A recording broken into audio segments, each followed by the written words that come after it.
as well as answer any of your questions. And then afterwards, we have 2 sets of the same boards on either side, so we can have you come up here and look at what's up here and have any sticky notes to add for comments, and those will be reflected. But first things first, my name is Brad Leonard. I'm the planning manager for advanced planning and project implementation at the City of Salinas Community Development Department. And we are happy and excited to be implementing the Chinatown Revitalization Plan, which was adopted a few years ago just before COVID. And we're in full swing of purchasing properties and getting grants and working on bringing new housing and commercial development to the area. With us tonight is our Community Development Director, Lisa Brenton, as well as several members of our Historic Resource Board, so thank you for coming out, as well as our Council Member, Tony Breyer. And we have staff in the back who are eager to help out and answer questions. And the main presenters tonight will be our architect and design firm, TDF Design. And before I hand the mic over to them, just a little bit about why we're here. The city has purchased several properties on Soledad Street. And last year we received a grant, state grant, through the Association of Monterey Bay Area Governments to fund the pre-development and design work for mixed-use affordable housing sites. And we are here to present some conceptual designs and receive your feedback on those designs and what other amenities the community would like to see as part of those developments. And with that, I will hand it over to our experts. Thank you. Good evening. My name is Doug Tom. I'm the principal of TEF Design, but more importantly, I'm a native of Salinas. I went to Salinas High and Hartnell College, and even more important than that, my parents met in 1946 at the Confucius Church across the way at Phoenix. So there's a lot of heart and soul in me and our firm for this, and we're really excited to be here to share with you some of the work we've done with the city. But I want to introduce our firm a little bit. We are in San Francisco. We're a firm of about a little over 50 people. We've had the practice for 27 years, and we're a minority and women-owned business. We do work, all different kinds of work, not just housing projects. We do schools, preschool through university, work for public entities like cities, rec centers, that sort of stuff. We do a lot of healthcare, Stanford University, UC San Francisco, UC Davis, Kaiser. And then we do a fair amount of work for nonprofits. We're proud of the fact of giving back to our surrounding communities in a variety of ways. This is a picture of the firm that we just took just before the holidays. We're pretty diverse. Actually, we're, I think, over 65% female employees. And of the 6 partners, there are 3 female partners. So, and with that, I'm going to turn it over to one of my partners, Marion Wisconsin. One of the female partners here. Hi, everybody. I'm Mariam Brostami, another principal at TDF Design. And we have had the honor of working with Grant and company on some ideas that expand upon the redevelopment plan. So we want to be clear that we're standing on really strong shoulders, and the amount of thought work and collaboration that's happened in this community that we're now coming in to help interpret and move into the future. We have nothing but deep respect and honor for all of that work that's happened prior to us becoming involved. You will all probably know what, and I apologize, I'm kind of like in front of you and also trying to do the slides. You all are familiar with this district.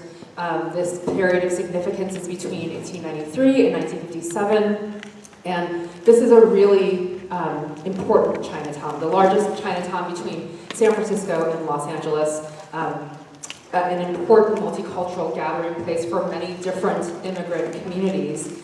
And these histories are the histories that we want to celebrate, honor, and we want to kind of co-envision with you all how to revitalize this space together. The site context that we're going to be talking about tonight are a few spaces on Soledad Street. So you all will be very familiar with these parcels. 45, as you all probably know, is empty currently. 38, unfortunately, is going through, you might know, a hard time right now. But it's a beautiful and beloved building. And so what you're going to see today are some specific notions for kind of the 38, 34 parcel plus 40 and 45. Overall, these are some project goals to obviously engage you all and build on the work that's been done to date to think about, celebrate, honor the history, character, and culture of the Salinas Chinatown and focus on mixed use. We know that clearly we want to shift and bring diverse life into this area and not have it be just a place for low-income folks, although that is a really important aspect of this work.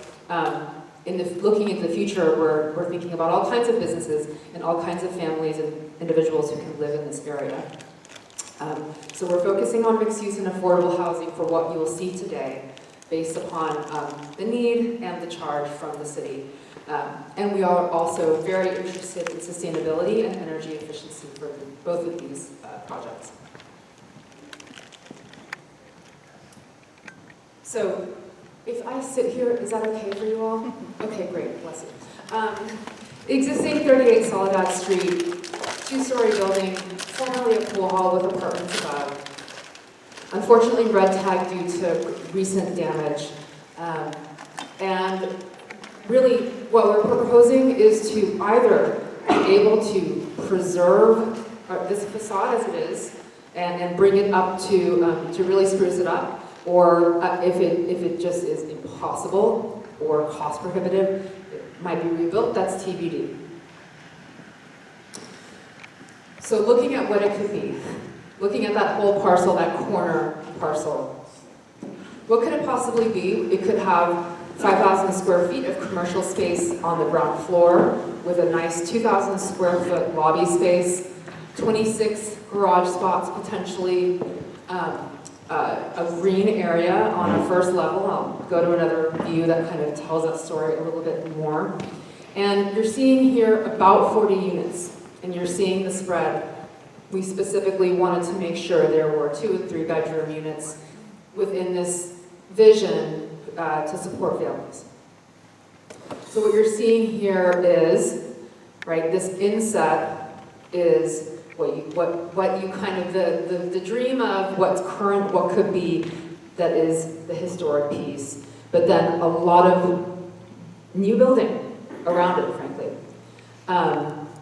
And it's several stories high, 4 stories of housing over the ground floor, which would be a mixed use again, and lobby space, and parking. And the intent is to concentrate the commercial spaces on Soledad to really revitalize the feeling of the street and to preserve that historic building for a more communitarian use. The second floor would be more for residential use, so it would be private on the second floor for the residents. We're setting back a lot of the housing here just for privacy and yeah, just a nicer kind of experience, creating that green space on the second level. And we're referencing the overall character of the street using the colors and the materials on the building. Those things are, TBD. What we really, when you get up to give us some feedback on these notions, I think thinking about, the height of the building, how it feels. Do we like the way that it's sitting with the historic building? I want to be really clear that our intent was to maximize this site in its highest and best use for the community. And with the sense that on that edge of Soledad Street, you maybe have the opportunity to have some more bulk as a gateway through which community would come through to the rest of Soledad Street. And here's another view from across the street. And that view is also on our boards. And just for all of your knowledge, these two boards are the same as those two, so when it's time to get up and add your Post-its, you can choose one or the other station, they're both the same. And here they are together. 45 Soledad. Unfortunately, this building is lost to a fire. So what you're seeing is an older, not really a historic image, an older image of what it was, a lovely two-story building. This is a picture of the unfortunate fire. So it's from 1932. It's not a listed historic resource, but it contributes to the character, obviously, of Chinatown. It was a hip-style roof with a subtle flare, a prominent awning over at Soledad Street, and had inset windows with some ornate balconies. So a really lovely building. At this location, we are proposing two different notions, one of which adds 3 stories on top of a 2-story building, one of which adds 1 story on top of a 2-story building. You're seeing the breakdown of the numbers of units.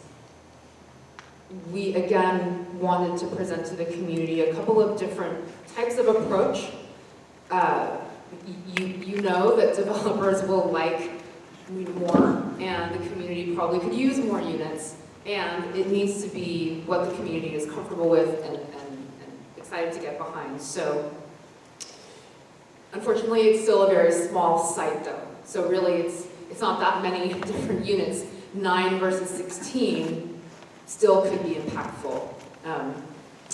This is the 3-story version with the 1-story add, and the intent is to have commercial square footage on the first floor to respect the history as having that commercial use on the first floor, and to really, again, reinforce and revitalize the street experience. The minimal addition is sort of contemporary and really differentiates itself from the existing building. And yeah, you would have a residence lobby that was off of Soledad Street, and some kind of residential outdoor space along that corner. Here's another view of it with our potential proposed tall building across the street, tallish, I should say.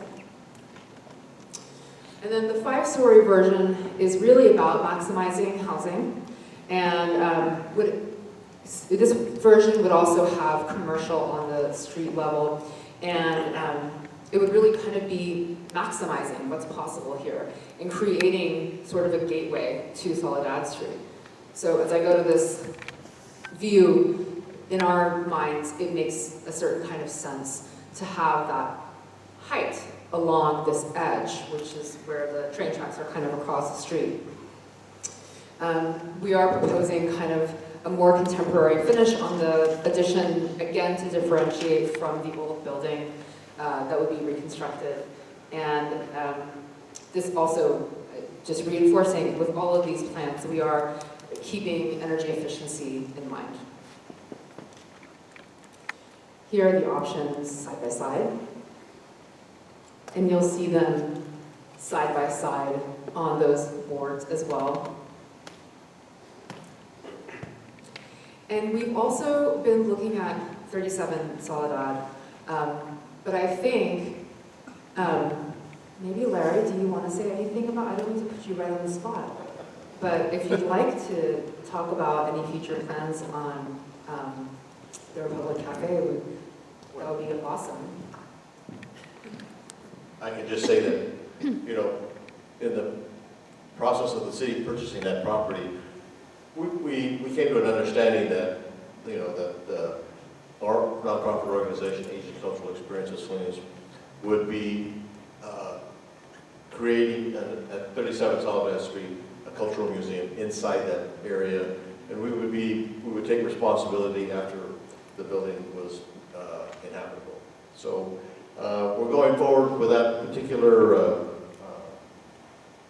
action or mode. So that's what we're heading for. You know, there's a lot of questions that go into it, but right now we're going forward with that particular thought in mind. Thank you so much. I think at this time, and see, this is what Asian Cultural Experience has been working on. We thought we would share some of Larry's images for 37 Soledad with respect to concept plans. And I think at this time we can discuss. I think it's up to the community if we want to open the forum here and have an open discussion, or you're welcome. We can just break out into groups and you can give us your feedback on post-its. Clap once if you want to all talk together. Amazing. Thank you all for listening. We're going to break out and discuss individually and put our post-its on these posters, and thank you all for being here. We really appreciate it. Our question here is, we're going to be making, but either of these developments will be mixed use. So what would be the highest and best use at the street level? You can see on this map a number of different community amenities, resources that are existent within this radius of a 15-minute or a 25-minute walk. What do you all think that Soledad Street really needs? And so we're giving, we're kind of like, does it need office space? Does it need a hardware store, pharmacy, a small grocery? We'd love to hear your feedback on that. Yes? I think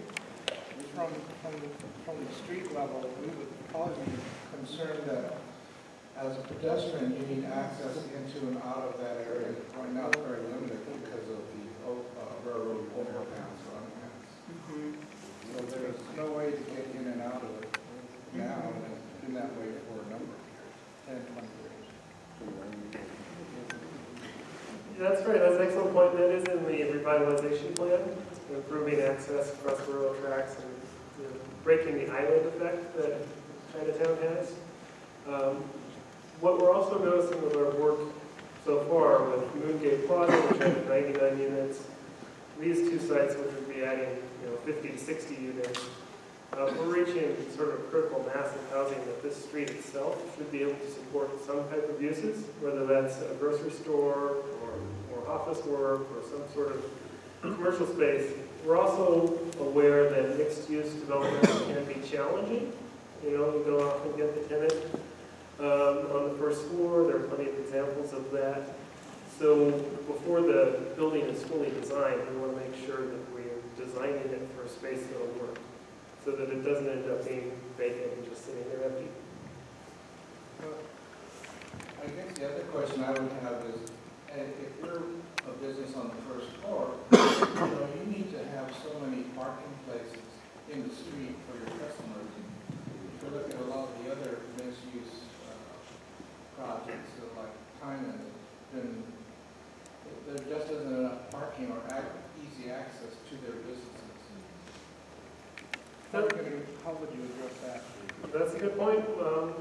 One of the main opportunities we see is the PG&E and the Chevron site, which is between Bridge Street and Soledad. And when that is fully remediated and cleaned up, that is an opportunity to have increased parking in the area. This will be a very short walk over to this neighborhood. There's a question here and one there. So if you want to just pass the mic, we can. I can project them. I hope you can too. This is here. Yes. Yeah, I just have a question in regards to the character. Why did you choose contemporary versus giving it the old historic image so it can be more enticing? It just doesn't seem to fit in with downtown Salinas by being so contemporary.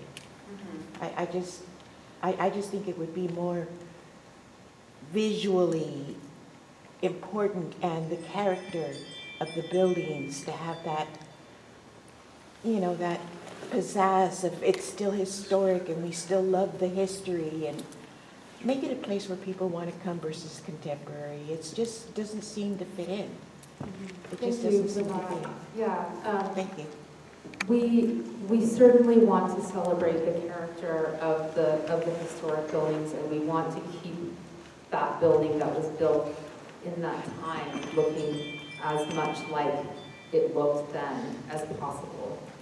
And I don't know if all of the details have been worked out. And there's lots of questions about articulation and how the architecture will really look and feel. Having said that, the state of California has certain recommendations for interacting with the historic contexts. And one of them is to differentiate and make sure that nobody thinks that these buildings are historic, if that makes sense. So having said that, those questions have not been fully answered, and so thank you for your feedback. Thank you. Yeah, and I think at the city level, that's excellent feedback that we'll take. This is, as Miriam said, it's base design. It's to give you the idea this is how high it is, this is kind of the shape of the beam. But if you really love the Rabobank building, or you really love Taylor Farms, or you really love the Bruin, go ahead and let us know that. Yeah. And provide those comments, and then that can be worked in the final design. There's one guy. Hi, I heard the gentleman earlier about the parking. That's a very good issue. And your mom had a point about making it look a little bit more historic. I would say maybe even the language is Chinese, Chinatown Chinese language, and in English, the signs. And also, what about the homeless? How are you going to keep them from coming in and destroying what you're doing? Yeah, so excellent points again. The homeless in the area is a long-running problem, key part of the revitalization strategy. I guess we have our ongoing homeless service programs, Salinas outreach team, we have the share center, the homeless shelter, we have our navigation center, and then working with the service providers on do they want to stay here or do they want to relocate out of the area. So it's a complicated, multi-pronged approach that we're taking, but we understand we're building these buildings for the next 100 years plus. So we want to get the design, the commercial space, all that right, while we work on the more complex social issues. We saw this presentation. You get to the mic.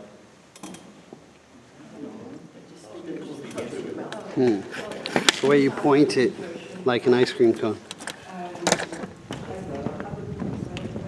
stories is way too tall for a 3-story back. And isn't this building on the National Historic We can't Register? hear. It's And in are- the street. Isn't this building on the National Historic Register? And aren't we required to preserve the facade in some way? The question, may I, is that okay if I paraphrase? I heard that 5 stories is too tall for Salinas? Yes. And what about the National Registry? Isn't this building also on the National Historic Register, like the Republic Cafe is? And aren't we required to preserve their facade? The This look one, of the facade. actually, let me consult my notes. Do you remember if 38 is on the National Historic List? I'm sorry. 38 is not, and 38 was a big 45 is not, but the Republic Cafe is. That's correct. So 38, which we started the presentation with, was not on any historic register, state, local, or federal. We, with our team, completed what's called a historic structures report because we understood it was an older building, it's very significant to the community with the pool hall. And it did come back that because of its history and because of its role in the cultural community, it was eligible. But it also came back with a litany of structural deficits, crumbling wall on the south side, there was no real roof. And so given that, we're currently weighing our options on very intense, very expensive restoration work, or incorporating the facade, which is the main historically significant element, into the current designs, which we've shown tonight. And so, that process is ongoing. We've been presenting to the Historic Resources Board on it, and we're going to bring the community along as that decision gets made. And then there was another question here. Yes. Thank you. My name is Gloria de la Rosa, and I'm the city councilwoman. that presently, right now, represents this area. My question is, when we talk about affordable, what does that mean? Affordable to who? Because we know the population of the unsheltered that we have here, and we know Moongate, we have a lot of residents that were able to qualify, and they're living in that facility right now presently. So are we going to have that type of housing, Lisa, or? So the Chinatown revitalization plan really focused on creating a neighborhood. So we want to have a blend of housing affordability, not just one type for the very low or low. But to build a true vibrant neighborhood, you need housing for all levels, all income levels, to support the neighborhood and businesses. So we already have 3 lower income affordable projects in the Chinatown area, 1 for seniors. And so we're going to be looking to have more of a blend. It may be 100% affordable project, but it may be at the higher affordability levels. So market rate? No, so when you look at affordability, there are many different levels. So you have extremely low, below 30%. Then you have very low, which comes up to 50%. And then you have your low, which is 80% of area median income. I'm sorry, I left out that point. Then you have moderate and above moderate. So they're all based on what is our county's area median income, and then what is the percentage of income for a family. And it's based on household type. So it's also broken down by the number of individuals in that household. So there's a whole calculation that's put out by the state and federal government that we would follow. So the majority of the existing affordable housing projects are serving those that are 80% and below, probably even targeting 50% and below. And so we are looking at affordability, but at some of those higher ranges. Are you gonna have a park for this community? So that ultimately, yes, in the Chinatown revitalization plan, it was identified that they really wanted open space, gathering spaces, a plaza.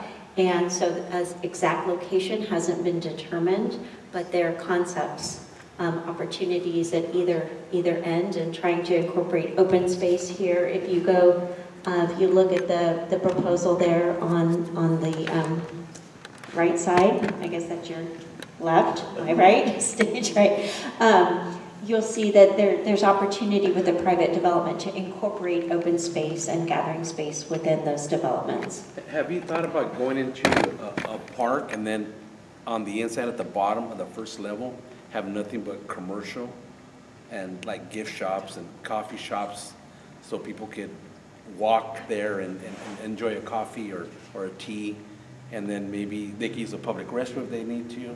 Have we thought about all that? Having a more of a public space, so Correct. providing. So I believe, I'm not sure, that's something for us to consider as to whether some of these interior courtyards on the first floor could also then be part of public space. You can make a revenue there. Right now, I think what's proposed is just along Soledad is the commercial space, but that's a good feedback. I think that's really, thank you for that.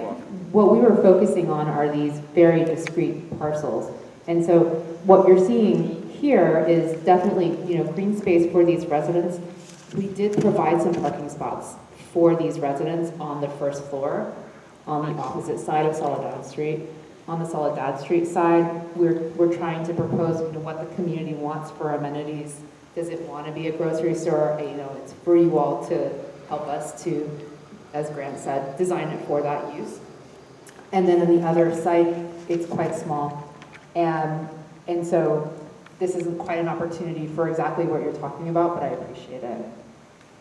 And so these are just the properties that the city currently owns. We are pursuing other opportunities to acquire property because we see that as the city's role. We're not the housing developer, we're not the developer, but it's our role to assemble the parcels, undertake the site assessment, any cleanup, remediation, and do the pre-development work, get some design concept to jumpstart it. Our role is also to continue to address the unsheltered situation so that there is an inviting environment and a table set, so to speak, that would bring private investment.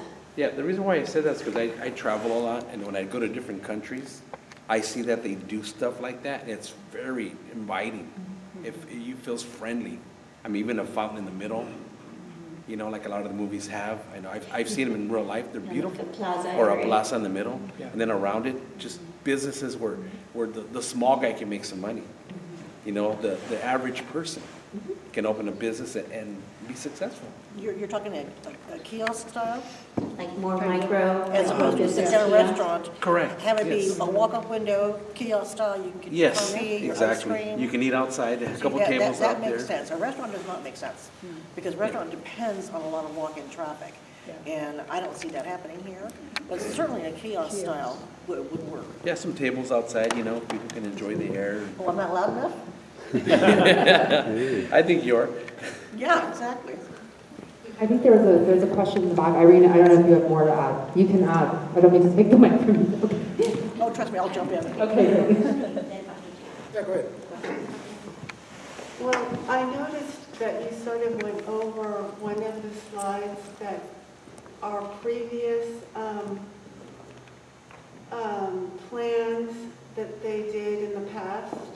There was a number of them. Can you go back to it? I don't remember exactly. And I think the beginning slides showing the This one? No, Okay.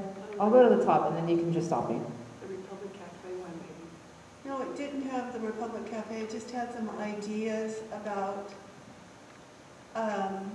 designing Chinatown from the past. There's been other efforts besides this new one. Oh, And I was wondering if you were sort of incorporating that into the, new development. Yes. I guess all of this is spurred by the work that came before and the intent to revitalize I'll just land on one of these, this one. Yay. All of our work is intended to build upon the community work that's been done to date and with the intent to revitalize the area for generations to come. Is there anything that you didn't see that you would like to see? I just remember seeing a slide that had about 5 or 6 different other concepts that were not at all like the Republic Cafe and the other surrounding buildings, which are, the design of that is, yes, that one. Okay, good. Because the design of the Republic Cafe in terms of the historic, it's a mission revival. And none of those even come close to mission revival. All 4 of those, it's just, that is not mission revival whatsoever. So I was wondering, are you planning on incorporating That particular rendering, we associated with Cal Poly's architecture firm, and they, as a class project, each student designed what they believe the concept was for the Republic Cafe. This is a massive undertaking that it covers quite a bit for an outdoor studio as well. So, this was a rendering from an architectural class. And there were several other ones, but this is more of a concept. So you're not thinking of No, this is only a concept, and we're a long ways from that. Yeah, because what I'm in agreement with what this lady said and some other people said, is that, it's going too far away from the mission revival concept and, having a museum, a historic museum, just surrounded by a lot of, other kinds of design isn't very good, I don't think. So, Thank you for that feedback. Good evening. My name is Ruben Cortez. I'm a property owner actually adjacent to 45 Soledad Street. I understand this is pre-development, but as far as a time frame, what are we looking at more or less before actual construction begins? Yeah, excellent question. So our grant that we received from the state to do this has an expiration deadline. So we need to complete our design work by March of next year, if not before. We're fairly well along on 34, 38, and we just recently started 45. That's why you see the two concepts there. And we're actually in talks on the starting the next phase, which is to actually get this through the planning entitlement. So we'll have a fully entitled project. And then we would create what's called a request for proposals, and we would send that out to our development community. So our goal is to have that whole process, our work done, no later than March of next year, preferably before that. And then it shifts over to the developer's cycle. So what they propose for a building schedule, what they propose for their funding schedule. Typically, I'll look to my housing friends in the back there, but that could be between 2 to 5 years, depending on funding availability and construction cycles. 5 years. Correct. 3 to 5 years.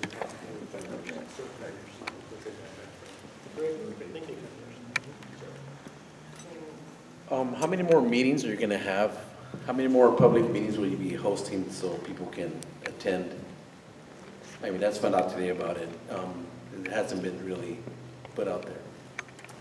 Sure. So there's a few more meetings planned for this process, and then when we get into the final refinement, we'll come back to the community again. As I mentioned, we're also working through our Historic Resources Board. Those meetings are the first Monday of every month, and when we have an item related to this project, we'll put it on the agenda for that. And, happy to add you to the email list so you can be fully involved. Irene? I was part of the Old Town Revitalization, the original Charlotte meetings, which included the Taylor Building. And those took 6 meetings to get through. And then the further process to deal with building, because we actually did make changes to Taylor's original proposal. Its original proposal, believe it or not, was to have that building out to the parcel lines with no open space, which is never a good idea. Oh, no. So you can see they changed that, but that was because of input from the charrettes. And I'm hoping that you'll do the same. You will have these open charrettes here where people can come, break into groups, brainstorm. I do agree that I am not really happy with these big blocky things either, necessarily. My concern is the really tall ones are going to create sunless canyons down there. You know, there's not going to be enough sunlight, but there's not a reason in the world that you can't incorporate some historic architectural details. I'm not saying duplicate the buildings, there's lots of reasons why that shouldn't happen, but architectural details can be included in these things. You know, there's just not a reason we can't do that, okay? The other issue is, already brought up, is the pedestrian access. The city, in its infinite thinking process, made an island, an isolated island out of this area with that underpass. And how is anybody going to walk, say, from Old Town to get down there? I mean, it's just, you take your life in your hands. It's just not feasible. Now we have Caltrain going to be coming down here. There's an expansion. They're already buying up the properties along West Market for their expansion. So if that brings more people in here, do we want some of them to go down there too? From the train station? How are they going to get there? You know, without risking their lives. You know, so we need to think in a much bigger access issue instead of just driving into Chinatown and parking somewhere. It's to get there from somewhere else, because people getting off the train are going to be on foot. Okay, so we need to think about that future. That's a couple years off also, but so is this. So let's integrate it and make it all happen at the same time. Thank you. I had a question on the design. Oh, go ahead, sir. A couple of things. First, we've seen a development on Abbott Street where the ground floor is geared to be commercial. I think that hasn't worked. So the concept is good.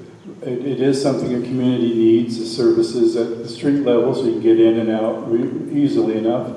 But I think in whatever is built, we need to anticipate that not working. So how do we use that ground floor space since we can't rent it out? To run any kind of business is expensive these days. Do we reduce the rents in some way, or I don't know, but it definitely hasn't worked on Abbott Street. The other thing is Chinatown has languished for so long. To be frank, would we bring out of town visitors there today? I don't think we would. Even at the recent Asian festival, Soledad Street wasn't cleared, so it was a more comfortable walk just that one block. So what did we see? We saw homeless encampments still. We saw, I couldn't believe it, homeless living behind the chain link fencing in front of the Republic Hotel, and I'm going, oh my God, we're going to have another fire there. So, which brings up a thornier issue is Dorothy's Kitchen. A wonderful organization, they've helped so many people. However, it's always going to cause friction to the neighborhood. How do we resolve that? Yes, it's great, we want to have an assortment of housing units so it isn't just unsheltered people getting there and having a place to live. Are those people going to be attracted to live there if constantly we see the same encampments, the same stragglers hanging out for their services? We need to resolve that. And finally, the new designs. I'm hoping that it's more for massing in bulk. That's to give us the idea, and that's good. It's very demonstrative when we see the heights. We really need to emphasize the Asian nature of this neighborhood. There are a lot of ways that can be done. There are a lot of clever designers and architects out there. I don't want to see simple boxed additions in a different color. It needs to be harmonious. We already have a height established with the opposite corner with Moongate, right? So is that a 3-story building? Or 4, whatever it is. So that might be what we would want to use to balance the opposite corner. We've already seen what that height is, and on, I'm forgetting the name of the street, where more housing is, Lake Street? Seibu Calle is, but what's it? Is it Rossi there? I thought it has a different name there. On the back side is Lake, on the front side is Rossi. Okay, anyway, okay, on Rossi. My favorite building of the new buildings that have been constructed is that first building. It really is pleasing, isn't it? Just the massing of it, the colors, the characters are used on the building. I go, yeah, I like that. I wouldn't mind living around that. And then I go to the other ones and I'm going, no, we kind of missed there. Anyway, those are my comments.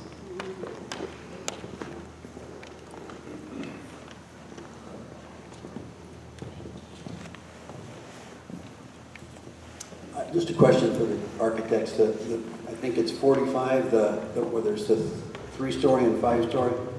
Is there something about, I like the scale of the addition on the only 3-story relative to the bottom building, but is there some reason this 4-story wasn't explored? Is it something that... No, we're just showing two opposite spectrums of the design possibility. Of the realm of possibilities, you know. I don't want to be in a defensive role at all, but I do want to address a few comments that you know, our charge is to maximize the sites. So we have, our job is to make these sites enticing to a developer. And for them to be excited to come and build here, it has to pencil for them. I want you to know that we're taking your comments so seriously, and we will canonize them, and I would love to see them on the boards, and we genuinely take them to heart. We want to be respectful and honor this community, and we have to thread the needle of making sure that it can pencil, frankly, for, I'm seeing, thank God, nods from housing in the back, bless you. We have to make it such that it can actually happen. So, so thank you all for your remarks, and I just wanted to kind of offer that. Yes. Are there 5-story apartment buildings planned for other parts of Salinas, or is it just Chinatown?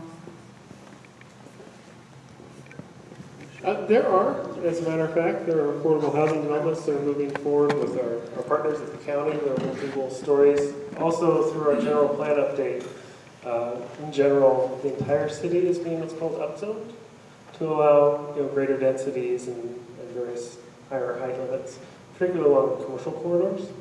So it's not unique to Chinatown. It's the path the city's going down.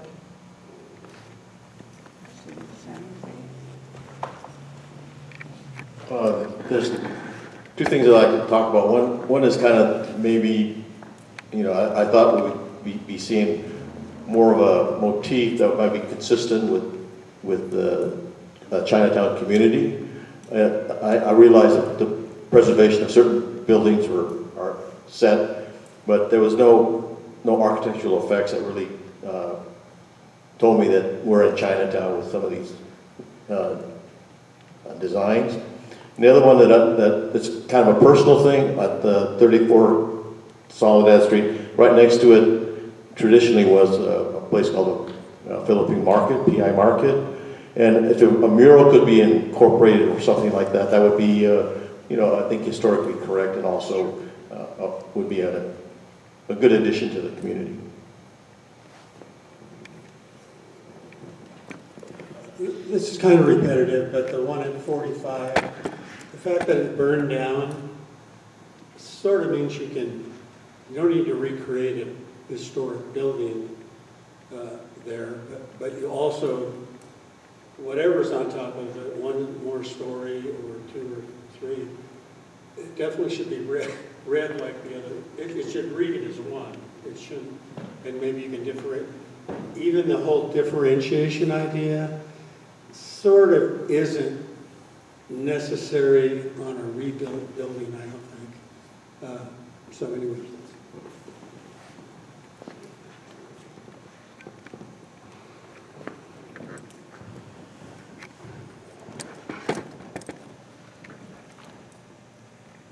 Hello everyone, my name is JC Gonzalez, and I'm a visual artist, and I've been housed at the Mooncade since 2021. I'm a visual artist, and I brought my students from South County on Saturday for the Asian cultural experience, and a lot of them, they were afraid to be here. They walk around and they didn't know that there was an actually temple, Japanese temple, so I brought them and I walked with them. So I think that, you know, thinking about the young people here in Salinas, you know, I'm sure they would like to see something beautiful what you're proposing, but I'm also concerned about gentrification, and also what about the organizations that we've been housing for a while? Is their rent going to go up? Are we going to be unhoused? So I grew up in Salinas, so I'm not planning on leaving, and like I said, and we've been creating a mural in the corner, like a small mural, and I think that art deserves to be in Chinatown. And I also propose that it gives substance to the Chinatown with its own identity. Thank you.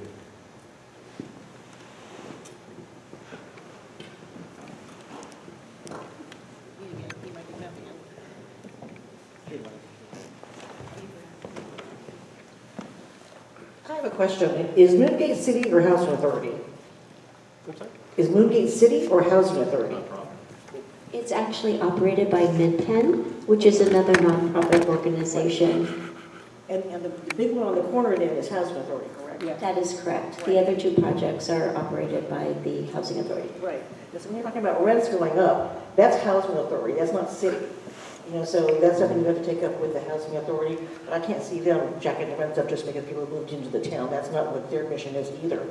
And I'm going to reiterate again, I don't think anybody wants to propose that we're going to build a Disneyland Chinatown. Okay? That's not what we're looking at here.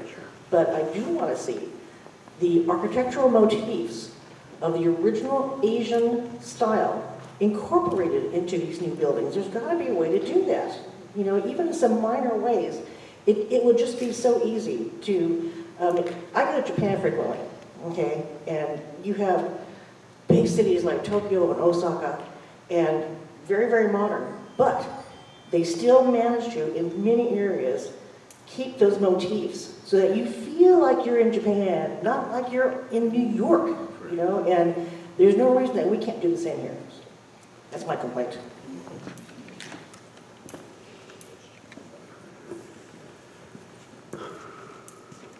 Okay. I'll try. All right. Give it a shot. Here goes Wes, and then I have one Look comment out on for me. architecture design. All right. I guess I just thinking a few things in my head that I haven't heard. You know, I was thinking about a little bit about parking and what's likely going to happen from what I've heard, you know, because I do go a lot of things. The Intermodal Transit Center is going to have a ramp going to the parking garage, another ramp going to Chinatown. And of course, parking is not going to be along this whole Chinatown area because it's going to be a walkable community, which means you'll have to park at the parking garage. And SKIA just voted to, you know, look at raising rent, their cost for how much that's going to cost per day, plus, you know, metered parking on the street is what they want from the city. So then that would also drive more people to their parking garage. I think the city owns the Hikari and the Midpen, even though in Wingate, I think they own those properties. So you talk about rent, and it's very easy for the city to just be like, well, I'm going to sell this parcel to a developer or a property manager. Now that property manager, so guess what? You got to bump it up. What I actually envisioned for that building is it's probably going to be a tear down, and they'll have to build something new anyway, you know, because it's been trashed. Where are the homeless going to go? Well, they're going to keep going. Who cares where they go? They're just going to be gone, and we're going to make money off of that. Well, that's what really concerns me if you're really worried about the human component, which should be on everyone's focus, is where do they go? Okay, fine, they don't belong in Chinatown. I agree. I love the concept of revitalizing Chinatown. I love everybody's effort and energy that they put into it so far, especially trying to make it more authentically appealing, pleasing, you know, and artistically creative toward that. I love that, you know, but where do people belong? They belong somewhere. They're not homeless, they're addressless. What happens is the city's going to make money off of that. They're going to go to jail. There's all kinds of wraparound. I mean, you think about it, Sherwood Hall, man, or Sherwood Park, right, the Rodeo. What was that a site of? Okay, they rounded up all the Japanese and they sent them off to Arizona. Okay, that's kind of the same concept we're still playing on. We've got to worry about everyone, not just people that afford it, because if you look 2 to 5 years, guess who's going to afford it? What's going to be affordable? Not what we can pay for right now. That's a concern. So, you know, we're selling out, but are we selling up? And that's the inclusive piece I'm looking for, is where can people be who are too poor to afford rent, because there are going to be more and more of those people, and they're going to end up being people you know. And that's when it's going to hurt even harder, because I've already seen people die. My friend Rita has already seen over 200 people die, waiting for services that never come because nobody can pay for that. I mean, you got no money to help you, but we got all kinds of money to get rid of you. And if these properties that are owned by the city go to a developer, they get to set the price. Yes. I don't need I've been told I have You can project. loud. I agree with what Wes is saying. I just noticed the last time they did a cleanup, they all went down Gavilan Creek. And I just have this feeling that that's where they're going to go again. And we need to protect our waters. We can't just, like Wes said, just let them go somewhere, because they're going to find a place. And they need a place. But, you know, they don't belong in the creeks. They don't belong in our parks. They need a shelter. I had spoken with Jose, and he had a great idea, and I hope he shares it if he can think what that was. He has a lot of great ideas. But I just, please, I don't know who's going to be responsible for that. They're going to move them out of here because they want to present Salinas as a up-and-coming city. And we're hiding these people, and we shouldn't hide them. They need a place. And with doing the revitalization here, where are they going? No, absolutely, yeah, we definitely understand the complexity of the homeless issue, and that most homeless people are from the community that they currently live in. Thank you. I'll pass it over. I see Don Reynolds here. Right, Don Reynolds? There he is. Oh my gosh. Thank you, Don. We go way back and revitalization, but you're absolutely right. And, you know, the revitalization is good. But again, we have our unsheltered people. We have to start thinking out of the box, start looking at our cities, tiny homes. The county needs to step up. They provide all the social services. And, you know, we just can't be moving them and not providing shelter. Exactly what Yolanda said, and Jose, the parks, no, the creeks, no, but we need to be proactive, and we need to take care of that population, and then you're gonna, I think, get more developers here to look at Chinatown, to invest. But right now, I have been talking to a lot of Latino businessmen about investing in Chinatown, and they're telling me, no, we're not gonna invest until the city shelters your unsheltered, then we'll think about investing. But yeah, we need to think about looking at other cities, what they're doing with their unsheltered. Yeah, I want to touch up on that. I agree on that. Like I made a comment at the City Hall meeting the other day. We don't have a rent stabilization problem. We have a housing problem. We have all this property that the city and the county owns, but yet they're not developing homes for farm workers, for underprivileged people, for unsheltered people. What are we going to do with all that? Because they're not going anywhere. They're picking our crops. They're making all this money for big ag and everybody else that's involved in it. It's time to give back. Give back to your community, guys, everybody. I mean, why do we have to let that happen? And we have a parking problem. The reason why you have a parking problem is because you have 10, 12 people in an apartment because it's so expensive to live here. I mean, I'm for the project. I'm for making Salinas beautiful, but let's make Salinas a good place for everybody, not just the people with money. Thank you. Oh, one more time, please. Yeah, just and then we'll get back to unless you want to react or whatever, I don't know. Okay, one more thing with the solution. What do we do with people? Where do they belong? Well, how about like how it was in Shelter in Place? Yes, I know parks and certainly not in the waterways, but parks is public property. That's why they're there. This is all process of elimination. But if we give them a pass somehow, some kind of, this is what I've been trying to do, is a livability license. And you know, that's basically you're signing for cars. So now you're a known person. You're not anonymous. You're not, oh my God, this scary homeless. You know, it's people that need services and they kind of know where to go. So then you maintain minimal health and safety standards within 400 square feet in a structure, and it's just tent and ground. Then you pass them over. If that could happen, if you can make that a policy, that's actually an encampment resolution set and encampment resolution policy with the county and the Coalition of Homeless Service Providers, that's what they're looking for, is provide services, running water, electricity to where people are, and where they are is actually not that bad because that's how come you can't really find them to begin with. And once they get routed out, they lose their wealth and it gets transferred because people are getting paid to ruin people's affordable housing. Yes, no, you haven't paid rent there, so get out. But that's not a real reason. You know, people have personal property, people have freedom to travel, people have vehicles that, you know, if you live in it, we want to tow it. But if you park it, you know, wherever else and you own it, well, you know, and it's just a toy, we're not really going to bother it because, oh my God, you might be able to afford an attorney and then you fight me. And these people are too poor to fight back. And that's what's happening. So, Trying to community feedback. Yeah, so excellent conversation there, all valuable feedback and very important topics. One thing I was going to bring us back to on the design, regarding the historic elements of the design, we spent a lot of time with Larry and the architects looking at the photos of Chinatown's history, and it's a very interesting architectural history.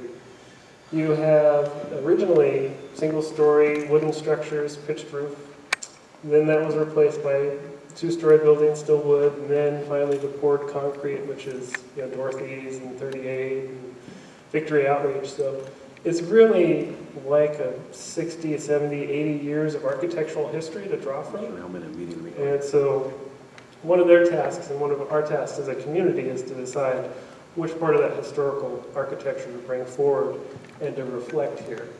And the other slide, if we could do just the overview of the sites at the beginning, the addresses. There we go. These sites are kind of marquee sites for Chinatown. You can see even the current two-story buildings from the train station.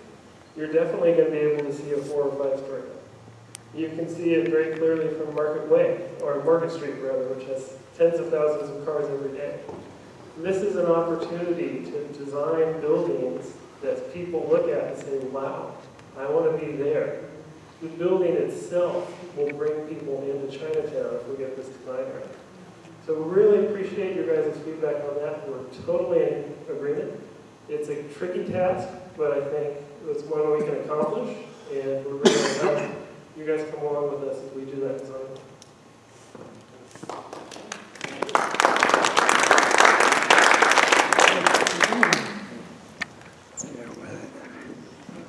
We've had at least 3 different revitalizations in the past 3 years.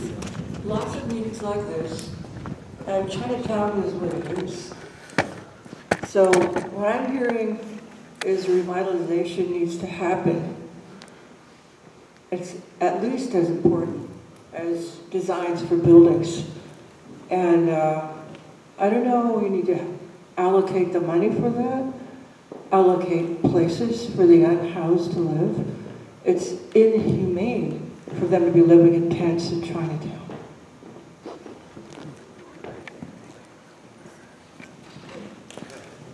Thank you. I'll come so I can turn around. I'm Jay Gentry. I live over on in the Seaside area now. But thank you and congratulations to the team that is putting together this and to all of you who are here to participate and talk at it. The design elements or the elements of design are very interesting and very important. And what I would suggest is that the performance elements or the elements of performance is something else that ought to be or could be considered. And by performance, I mean energy efficiency. If the energy bills for the people who are living there are half of what they would be otherwise, that would be a good thing. It makes it more affordable. The second thing would be the indoor air quality. When you've got smoke in the air or things going on, if the building is such that the indoor air quality is higher, that would be a positive thing. And the third would be resilience to the extreme heat and cold. If you lose power and it's 110 degrees outside, it'd be nice if your house, home, or where you were, or the building that you're in would stay lower. A resilience to fires and smoke, so that the smoke doesn't get inside and that the buildings are harder to catch fire. And to power outages, when you lose your power and it's really hot, and you keep that. So these, in addition to making it better for the people who are living there and there, it is a bigger picture in that it's mitigation of climate change, and that the more efficient you are, the lower, the less of that goes on. The reduction of carbon and the reduction of other greenhouse gases is a mitigation of climate change. And at the same time, you also get the adaptation to the impacts of climate change, which is the extreme heat and the different things and things like that going on. So thank you for letting me tell you a little bit about it. Thinking in terms of the design is great. Thinking in terms of the performance is possible and also great. Thank you, Grant. Yeah, so it is 7:15. We've been together for about an hour and 5 minutes through presentation and conversation. So maybe at this point, unless there's anything else from the architects, we can break, we can come up to the boards, add our written notes. We have stickies here as well as pens. We have all the staff available for conversation. And there's still at least about 10 sandwiches in the back. So. We also have a sign-in sheet here, so if you want to be sure that you're participating in this process going forward, we have your name, your email, etc. Please come on up and provide that information. Thank you all very much for your feedback. Thank you. We really appreciate it.